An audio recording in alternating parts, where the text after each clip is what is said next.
السلام عليكم ورحمة الله. أهلا بيكم من جديد في الكودك، وهنبدأ دلوقتي نتكلم عن الكورس أوتلاين علشان نفهم الدنيا ماشية ازاي.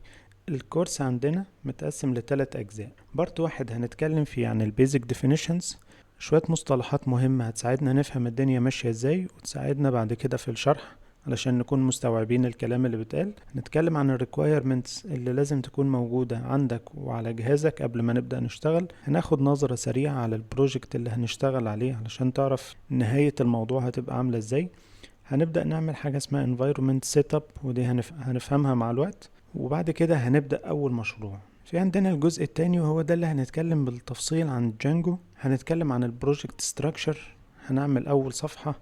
هنتكلم عن الكومبوننتس اللي احنا هنستعملها كتير في جانجو، زي الفيوز، اليو ار الز، التمبلتس، الستاتيك والميديا فايلز، المودلز، الادمن، الفورمز. بارت 3 وهو ده اخر حاجة اللي هتخليك فعلا ready to go.